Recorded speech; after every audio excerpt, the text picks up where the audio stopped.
Nobody's born incredible. People who do incredible things simply took the right steps. This is our journey. This is the hunt for incredible. In this episode, we continue our conversation with Ryan Girardot. In the previous episode, we spoke about his sports AI company and how he brought Mark Cuban on board as an investor, validated his idea before scaling, and much more. If you missed that episode, be sure to circle back around to it once you're done with this one. In this episode, we talk about how he would do it all over again with no money and no connections so that you can apply it to your own life. So without further ado, here's my continued conversation with Ryan Girardot. So now let's chat about your strategy a bit, because I think this is brilliant. You targeted first the institutions, which are the universities, professional leagues, right? Or did you hold off on those for a minute? We held off on them for a moment. And of course that was based around who the consumer was going to be. Right. So yeah, we started with the end in mind, but yeah, we didn't race directly to the strategy was never to race directly to the consumer we knew we were going to end with, which are just like the average basketball players or high school basketball players and stuff, right? Yeah. So you have the institutions, universities, you have the basketball players, and that's an interesting dynamic too, because the players care about the universities and what they think because they want to get drafted, and the universities care about identifying the best players, right? So can you share a bit about your strategy and how you release that product? Because I know that you were in other instances where people were like, no, Ryan, this is not the move. And you were like, I know it's the move. And so you went for it. And I love that.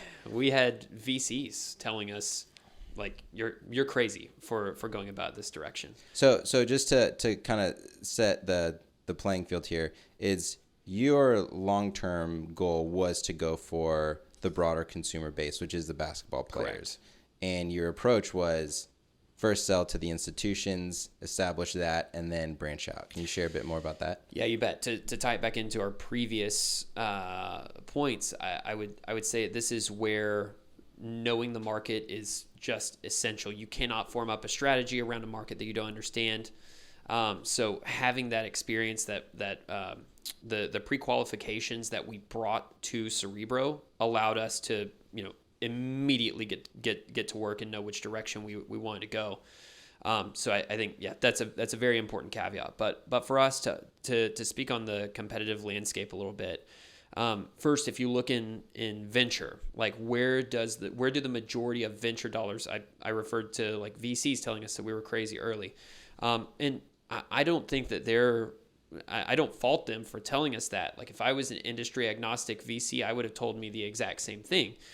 But the thing of it is, in sports, like for whatever reason, our development curve stays regularly behind so many other sectors of business. And I think part of that ties back to the fact that parents that might be working professionally in other sectors, we kind of like turn our brain off when we go to a youth sports event. Like we're not thinking about the business behind it. We're thinking about like, I am an accountant by day and I don't really want to I don't want to think up like this complex thesis of how this could turn into a business. Like I'm just here to watch my kid play, So yeah, I think that when you look at the venture space in basketball and what's actually been receiving investor dollars, it's been these institutional plays.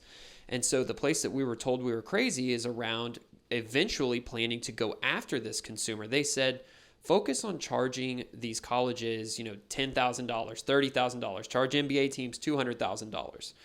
And if you're genuinely going to be of utility to them, like start them at that price point and force the medicine on them, force the painkiller that maybe doesn't taste so good, like force it on them.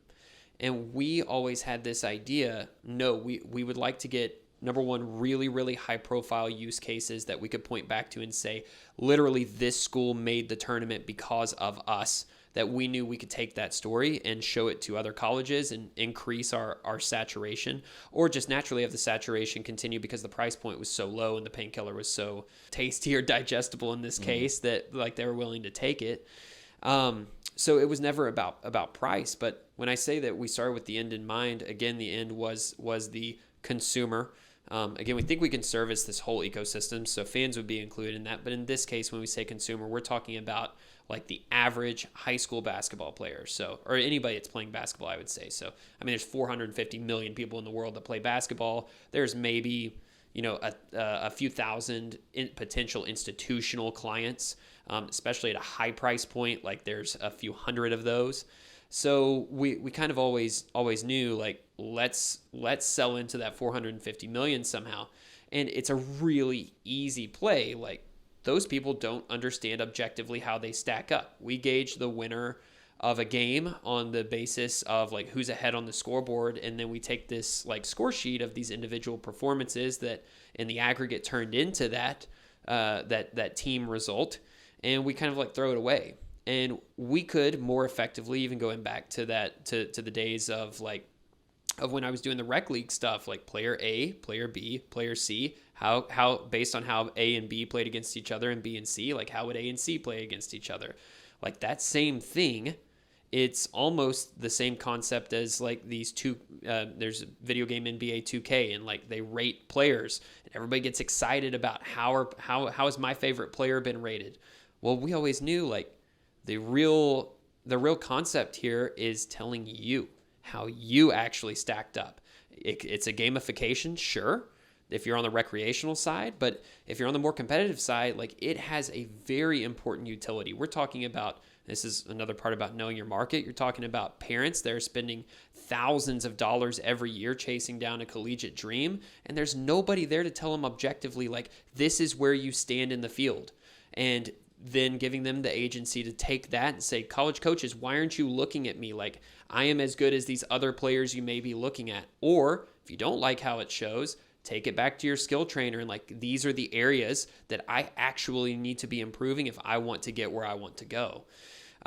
So we always knew that that's where we needed to go, but the strategy was becoming an authority. Like all of that stuff I said is all well and good unless you don't have any authority by which to speak. So number one, we knew that the data had to be trustworthy in order for the institutions to make genuine, like in many cases, multi-million-dollar decisions on the basis of it. But then we knew that we had to have those high-level stakeholders, those decision makers, as our examples that we could point to for these consumers and say, look, if you want to know how they are making decisions about you, college coaches, if you want to know how college coaches are evaluating you, or in some cases even discovering you, they're starting with stats, they're starting with data, they're starting with Cerebro. This player rating is ultimately like how they are finding you. So not only is it genuinely like helpful towards you, but it is also authoritative. So there's just one is kind of a North Star for you to form your development or your own storytelling around like where, again, like soliciting yourself to college coaches, like you are in firm control of your narrative, and your narrative is simply defined by how well you play.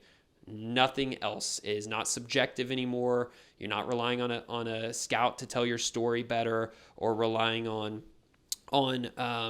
being seen or having to have like a super great game on a particular stage where a college coach happens to be there. All this happenstance and circumstance and subjectivity kind of goes out the window when the entirety of your career is visible in one place, respected by those decision makers, and then made digestible back to you through simple metrics. And so that's kind of what the strategy looked like. It relied on us gaining like institutional authority and then being able to turn around and tell that story back to our consumers, again, in this case, the basketball players. Right.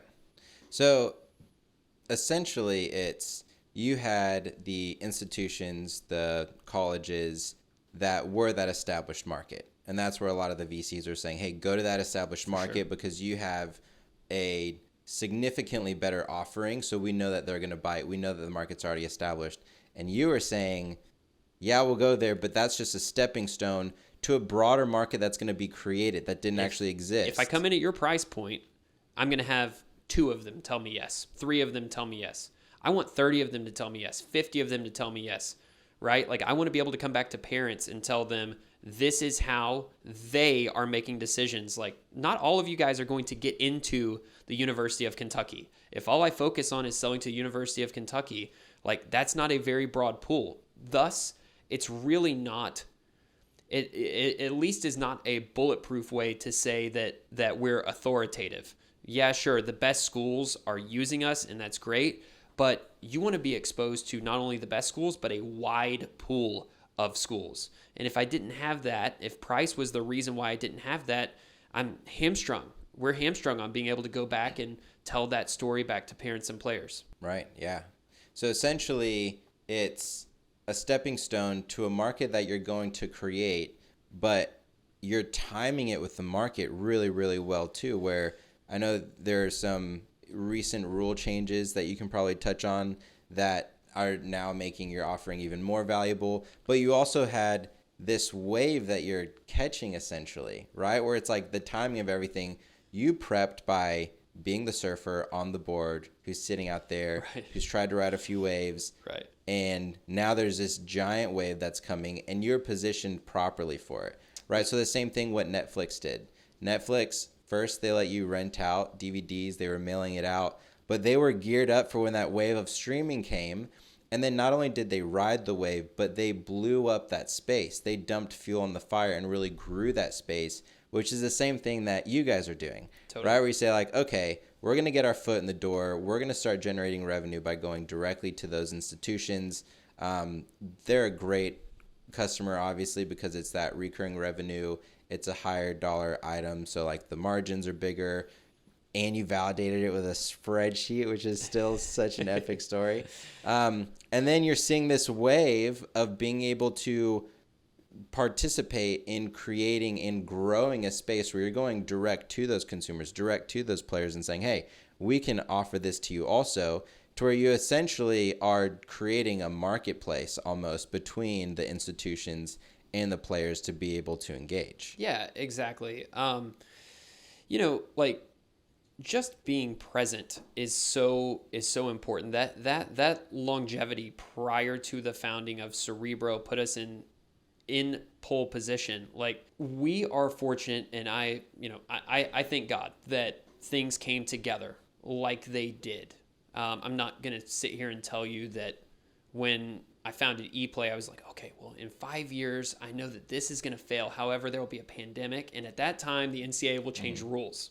Right. And then, like, we didn't know any of that at the time, obviously. But what we did know was that we were very confident that we were chasing a massive vision that made a lot of sense to a lot of people, even if they didn't fully know it at that time. Like, we knew the market and we knew the space well enough. Like, we could kind of line up some dominoes. Like, okay, we know that this is like generally a pain for college. We know, first of all, like, there has to be data, so that was the first problem we were solving. But then we know that once you have that data, colleges can use it to better evaluate. If you can get the college coaches sold, then you like establish yourself as authority to players. Like, all of those things we knew, and the most important thing was that we were present. We were always there. We showed up every day. I don't think we did it in the most efficient way that we possibly could have. And yeah, looking back, I certainly have regrets, and I always consider regrets to be things that you should have known better. I do not regret things that there was just no way, we could have known. Like, I feel sorry for people that maybe made a huge investment in some consumer offline, some brick and mortar consumer business, like in January of 2020, right? Like that sucks. There is no real way that you knew a pandemic was coming down the line. But in our case, we're hanging there in a space that generally we knew a wave would be coming. The wave was even better than I think we could have, like, from Cerebro's perspective specifically. Like, the ingredients came together even better than we had anticipated. But nonetheless, like, if we had not been there, if we had not hung in that entire time, we wouldn't have had the knowledge, we wouldn't have had the vision, we wouldn't have had the connections. I mean, a moment ago I said it's fortunate we knew Coach John Beilein, and that is true. Like, that's 100% true. However, that fortune was created by what? It was created by the fact that we were present and that we were persistent and that we had a vision. I got introduced to a guy, I reached out to a former NBA player on LinkedIn who got to know a guy who knew Coach John Beilein, right? So it was no coincidence. And if it hadn't been that, it would have been something else, right? Like if you hang around there long enough and you have a vision, you have conviction, you have something you're working on that the space actually needs, like those people are going to come to you. Those opportunities are going to come to you. Again, I'm not here to say I'm not grateful for Coach Beilein or I'm not grateful for Mark Cuban. I'm grateful for all of those things. But the fact is, we are building a business that I feel with the utmost confidence, like those people or people like them were eventually going to want to be a part of, or we would have opportunities to pitch them. And, you make your own destiny to an extent, as long as you're hanging in, you have, again, those core intangibles that help to tell you whether or not what you're doing is even worthwhile. Yeah. Yeah. That reminds me of one of my favorite quotes, which is, don't strike while the iron is hot, make the iron hot by striking. And you are an incredible example of that. Your sheer grit of just throwing yourself out there, talking to everybody. I mean, even the story just now of how you got in touch with Beilein around, you're just messaging people. You're getting rejected. You get rejected from Mark Cuban a decade ago, and then now he's an investor in Cerebro. Come full circle. Yeah, most people don't even answer. Yeah. Like I've sent so many emails that don't get answered. Yeah, and that's another problem that I think people have is they see these, perceived overnight successes and think, oh man, if only I had the connection to John Beilein like Ryan does. Exactly. Oh, if only I had the connection to Cuban. That's like the thing he I does. want to avoid. Like I realized as I was telling that story, like it sounds like it was all, circumstantial and that it was lined up. And again, to be clear, look, man, I am a believer. Like I believe this was all ordained. I genuinely do. However, speaking agnostically, like if you are sitting there and you are working on something and you are consistently showing up every single day, like those opportunities are going to show up. You need to, when those opportunities show up, don't get me wrong, like they're rare and you have to knock them out of the park. You have to do your part in this, but like it should come as no surprise. I always use an analogy. I'm not sure if it's ever like actually hit with anybody, but it makes a lot of sense in my head. I remember during the pandemic, like we would, you would see like this massive uptick. Like you saw, remember these like exponential spikes that you were seeing in the number of people that were coming down with COVID. And like, I think about it like this. I've used this normally to analogize our success in these cases of like colleges that are finding success in players that are these transfer successes that are helping them make the tournament and stuff. But we always knew that these successes were going to come. I would just say give the same advice back to a generic industry agnostic entrepreneur. We knew that we saw these massive spikes coming with COVID. And like, you don't know if it's going to be your dad or your brother or you or your neighbor. But when you find out that the guy across the street is one of those people, like you shouldn't be surprised, because statistically, I don't know who it's going to be, but like one of the 20 people in this room has it. Right. Right. And so I almost look at opportunities in a very similar way. Like you are in control of this exposure trajectory, right? And you don't know who exactly it's going to land with, which one of those 30 NBA owners it was going to resonate with. Don't get me wrong, I'm from Dallas, so I was always hoping it was going to be Cuban. But you put yourself out there long enough, and again, you have to have the genuine article. It has to be the thing, but you put yourself out there long enough, and it's going to hit. You just don't know exactly where. But like John Beilein didn't just show up on my doorstep one day and say, "Hey, do you have any business ideas?" Like that was not how it went down, and it's not how it's going to go down for any of the entrepreneurs listening to this podcast right now. Yeah, I'll never forget. I think it might have been high school, maybe like my senior year of high school, and I was reading on stats of new businesses, and I don't remember where the stats were pulled. They may be wrong now, but it was something like 5 to 10% of businesses fail within their first 5 years. Yep. And I remember thinking to myself, oh, I just have to crank out 10 businesses over 10 years and like see which one sticks. right? Man. And it's all about just striking the iron and then making the iron hot and just going for it. I love that. And That is such antithetical thinking. That is, dude, and I have failed way more times than I can even keep count. But my successes are what David Goggins says are in my cookie jar, right? And every once in a while I look back, Yes, and it's sir. like, oh, I do have some solid wins that I'm really proud of, and tons of lessons learned from those battle scars. No doubt. Another thing that I think is really cool to tease out is you don't want to learn your biggest lessons on your golden idea, right? So like that vehicle registration startup, the first tech startup, when I wasn't even in tech and I said, I want to get in tech. So I started a tech company. There are few ideas more boring than vehicle registration, improving vehicle registration, right? But in my mind, I thought it's an idea that I can start working on, and then I'll figure out a better idea while I'm going, but I might as well learn all the lessons. I learned a tremendous amount of lessons, and it was an incredibly fruitful experience. And then moving forward, I had the toolkit to apply to other ideas that were significantly better than that one, right? But you hear so often people saying, oh, I'd love to start a business, but I don't have a good idea.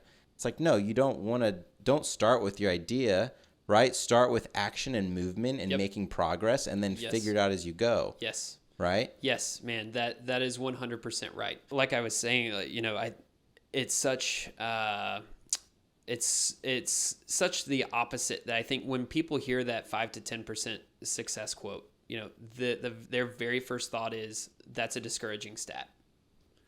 They're not looking to solve for, okay, like I'm not saying it's a great stat, like I'm not happy about that. However, like if I really want to do this, here is an unconventional idea around how I could. Yeah, man, that's an incredible approach. And then the other thing too is, write down, like 5 to 10 ideas that you've got. I mean, don't go with the dumbest idea that you can think of, but at the same time, like, what I loved about the registration sticker idea was that there were so many elements about it. Like, it probably was good that it wasn't the thing that like if it failed, you were, you were going to be devastated over, but like it had a captive audience. It solved a necessary problem, right? Like, it was rational enough and easy enough to spin up. Like it was this really, really great testing ground. And I mean, what was the worst case? Like you were successful with it. Like that's not so bad. So yeah, I just I really respect and admire the way that you've gone about your entrepreneurial journey as well, because like, yeah, I think I've taken a much riskier approach to my path so far, and I have a lot of admiration for how you've done it. I appreciate that, man. I really appreciate that. Okay, there are two other things that I really want to touch on. I know I want to be mindful of time because we also want to come to the blueprint section of the podcast where we say, if you were going to start all over, no connections, no money, no anything, how would you do it? Yes. So I want to be sure that we have some good time for that, just so that all the listeners can take that and apply it to their own lives in a more practical way. So let's keep riffing off of this idea of you have incredible connections now, incredible partnerships and investors and people who are really in your court, pun intended, to make this thing succeed. You didn't start out with any connections. You didn't start out with money. You didn't start out with any of the things that a lot of listeners are saying, oh, if only I had that. Because that is, pardon me, some garbage that I think is worth throwing away, right? The second you come up with excuses as to why you're not going to succeed, you're not going to succeed because of those excuses. So the quicker you can get rid of those excuses and start thinking, okay, instead of saying I can't because, think how can I with, right? What did it look like in terms of you striking the iron? And I want to go through a few things here in terms of connections that you do have. So Mark Cuban is your investor. Nike and Olympic teams and other professional teams are partnering with you. You have 50 universities, I think, signed up that are using your product. A lot of these people, it's hard to get conversations with, right? You don't just call up Nike and say, hey, do you want to have a partnership? You don't just call up Mark Cuban and say, hey, do you want to invest in my company? What did striking that iron to make it hot look like for you? Man, again, we've been saying it, but the most important thing is just starting, right? Just starting something, starting somewhere. for me, what it looked like was in this space in particular. I knew basketball. I started in basketball because I was passionate about it. I started a basketball league in my driveway, pretending like my dad's team, pretending like they were the Spurs. I made them the enemy, and then my team was the Mavericks, and we played this is when I was like 12 or 13 years old, and we played like a best of 7 series because the Mavericks and Spurs had been playing. And no offense to San Antonians, of course, but but yeah, like I start because I'm passionate about it, and then it just, like I said, grows and grows and grows and turns into something. But by the time we start taking it seriously as a business, like the very first thing I looked for were people that were accessible and could help me get to where I wanted to go. So, and of course, like you have to figure out how you're going to be of value to them. And this may be like one of the, even looking back on it, this is one of the first times I'm even reflecting on it. It's a little funny that the very first people that helped me break through were Naked Eye Scouts. And in many ways, this is viewed as being antagonistic or even competitive with the naked eye, when again I insist it is really not. But what it took was essentially getting the first Naked Eye Scout that I came across, who these Naked Eye Scouts, just so you know, when I say that they talk to people that are connected to the people that you want to get to, like they run the same thing we do, which is an NCAA certified scouting service, which means they are paid by colleges to go to basketball games within a given region and try and see every player playing everywhere. So who are their clients? Their clients are the exact same clients that we needed to get to as step one of this giant go-to-market plan, right? And so they took us everywhere we needed to go. Like when I would be at a college basketball game, I would be able to walk in with scouts. And so I'm going in, talking to college basketball staffs, getting to know people. They tell me what youth events to go to. College coaches come to those youth events. You get introduced around, like, yeah, I'm doing this stats. Oh, stats would be cool. Okay. Like college coaches start to know you. Hey, they text you. Hey, do you have stats? Do you have stats for this game? Do you have stats for this event? They take you to a Final Four. They tell you, all right, here's the culture at a Final Four. There's all these off-site parties. Like you don't even need to go to the games. The games aren't even important. There's this one convention that's off-site. Don't even bother buying a ticket. There's a convention off-site, and then there's, and maybe we invest like $1,000 in a booth at this convention where you've got all these coaches coming through, and then other than that, host a party or get in, when you're first starting out, like get into the right parties where all the coaches are. I mean, get to know these people in social settings. Like college coaches like to hang out. Like at the end of the day, they make it to the top of Mount Everest, which their field is incredibly competitive and cutthroat and difficult to make it to the top to. But once you make it all the way up there, like you almost want to take a breath and say like, wow, like we're here, And so they're not trying to be sold to. They're not trying to talk basketball like at all times.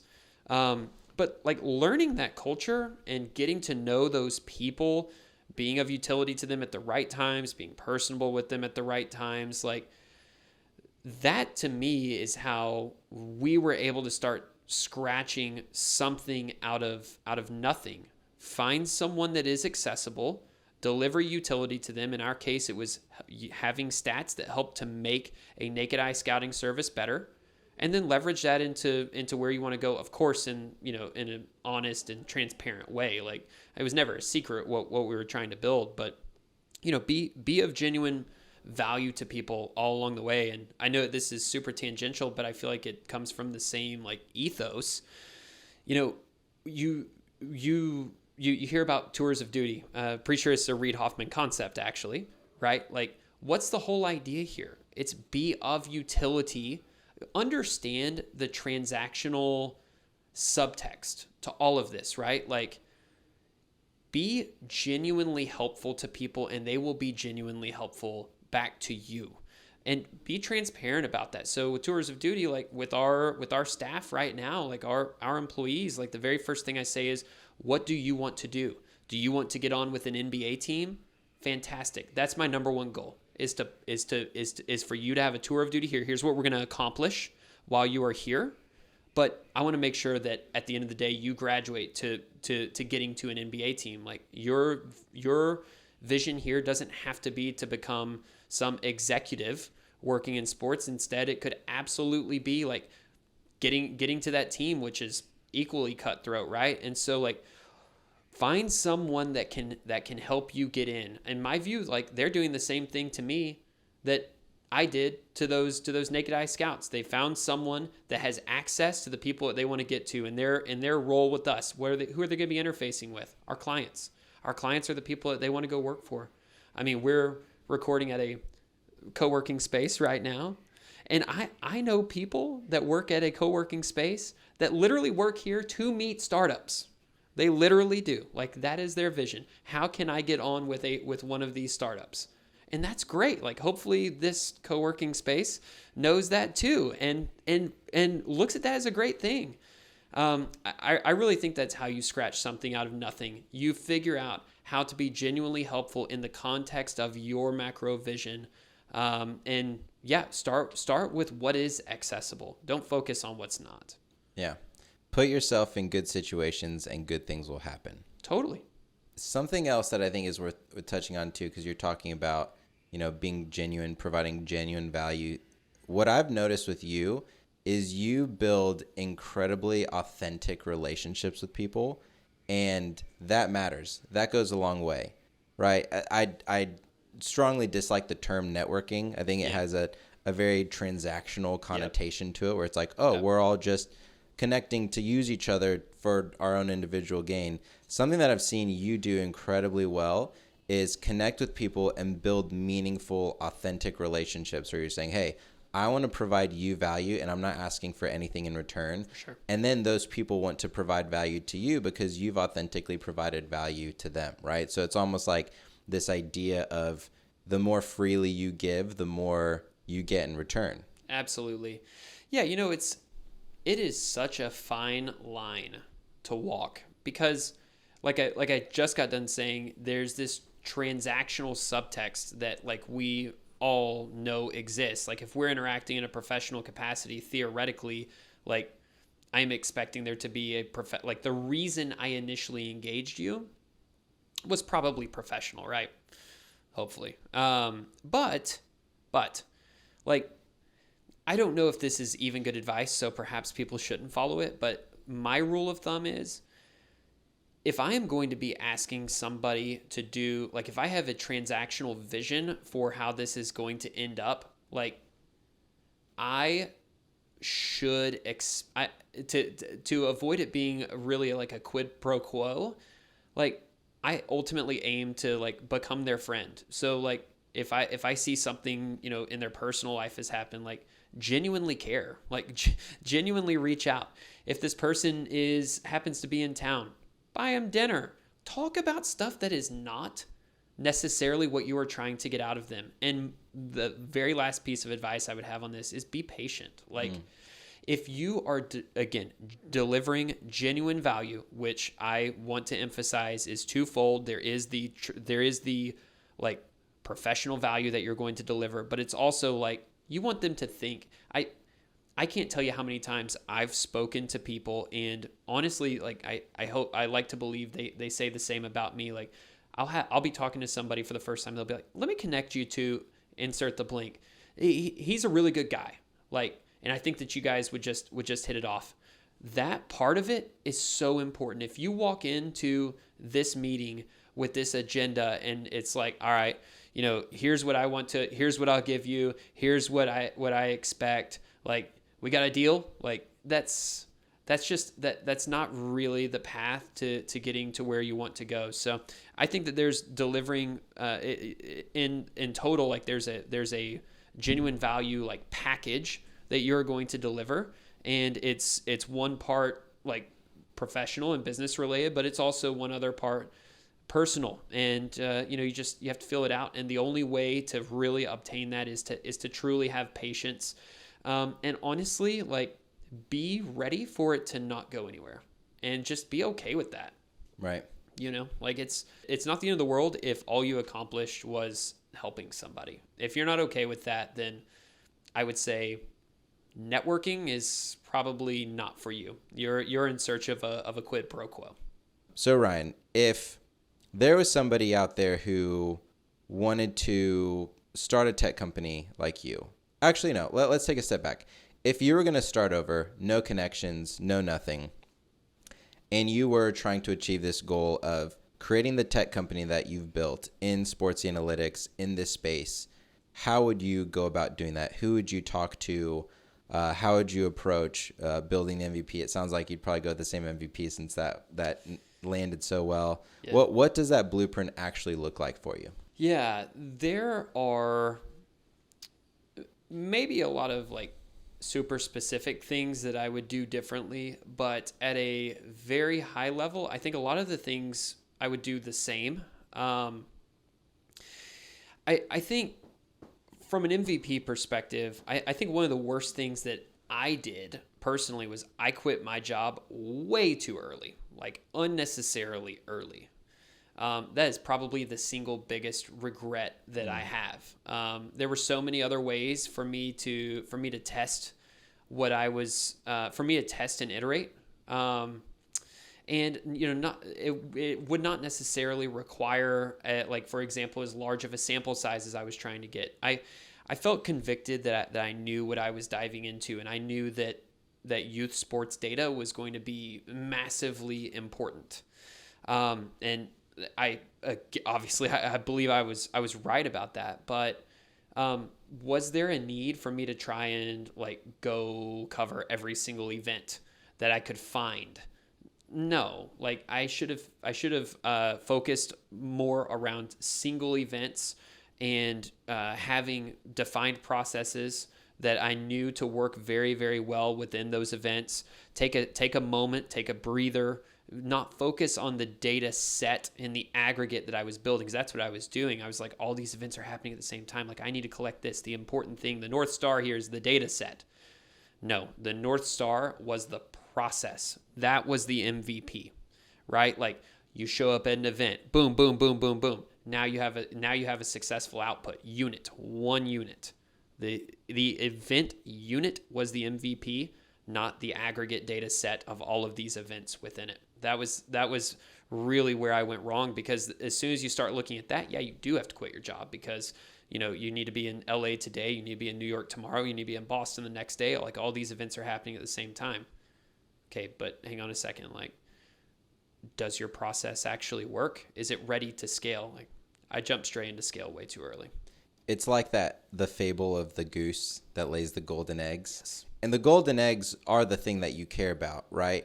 But when you're starting out, you want to validate and make sure that the goose can actually crank out those golden eggs. You do. You right? Really do. So you don't want to get distracted with the thing that is valuable. Focus on refining and building the engine that produces that thing that's valuable. Yeah, I think a lot of times, we're iterating on our NBA sales process right now. One of the things that we're doing is focusing on asking more questions. We walk in with way too many assumptions, and the assumptions are directionally correct. That's the thing about them. But that does not mean that you should go all in on all of them immediately. In the case of sales, it's bad because a lot of times it means that we're telling them in our words what their problem is, as opposed to using their words and turning them around back on them. And also we're feature dumping, right? Like, here are all the things we can do. I don't know which of these hits, but in a MVP like iterative context, the problem ends up being more of like, you're just jumping ahead unnecessarily. Like, I'm building a product that, again, we feel rightfully convicted about, but it's probably 80% of the product that it needs to be. And it's overkill. Like it's overkill. There's excess features. And then on top of that, like, you're focusing on, for me, it was quitting my job, focusing on this aggregate as opposed to just focusing on that product. You're taking steps ahead through presumption, and that is a really bad idea in entrepreneurship. Right. So you would focus on building the thing that generates the value. Who would you go to initially to validate that thing, right? So you have this hypothesis. Okay, I think this is the best way to aggregate that data. Yeah. There are some people, I don't know if they're going to respond. Maybe they will, maybe they won't. It sounds like you touched on previously that you go for the people that are more accessible in the beginning, right? Mm-hmm. So then would you approach the tournaments that are smaller scale to refine the system first? I would approach the in many ways like a lot of what we did, but it just took us too long to actually do it. I would go after the in our specific space, the events that were of the highest competition level that did not yet have stats, because you know that there's going to be players participating in those events that are on a national radar, so you know for sure that you're going to have a customer base to sell those to. And yeah, there are so many of these event operators that I should have been approaching earlier on that would have loved to have stats, because if they just look like it's a competitive pyramid, and if you just look at the slightly better events than theirs that they are aspiring to become, you would like this is the huge element that they're missing. Like, we were there ready to provide that to them, and on top of that, those events happen at a smaller scale anyway. Like, there are fewer teams, fewer players, fewer courts. Just means I could have done so much less to have generated the same amount of value if I knew what I was actually driving towards. What is your MVP? In my case, like, define that unit. It's not the aggregate data set. It is the event. Solve for the processes at the event level, then scale that. And you will aggregate the database that you want. It's interesting too, because that touches back on knowing your market, right? Yep. Knowing who you're actually going to go for. Because for the vehicle registration thing, so for some context for people, it was basically a way to streamline vehicle registration, one of the most boring things you can actually ever do, and turned out to be one of the trickiest for a handful of reasons, is we went to the oil change locations, the Jiffy Lubes and all those spots, and we set up a kiosk there. And originally my idea was, go to the small mom and pop shops, right? You start small, then you go to the big dogs. And what we found was that in that space, when we were listening to the users, these businesses, was the small mom and pop shops didn't see the vision, because our product required scale to generate a lot of that value, because we were offering the businesses data on their customers that were coming in, and we were also offering them a revenue share, and those numbers didn't make as much sense unless you were thinking at a bigger scale. Yep. And so we had to end up flipping it around, and that was the MVP, yeah. Right? Man, there are so many more questions I want to get through. Unfortunately, it looks like we have to wrap it up, but then maybe we just have to do a part 2 to dive in further. Let's do a part 2. Okay. This was great, man. Thank you for having me. This was a lot of fun. Yeah, of course.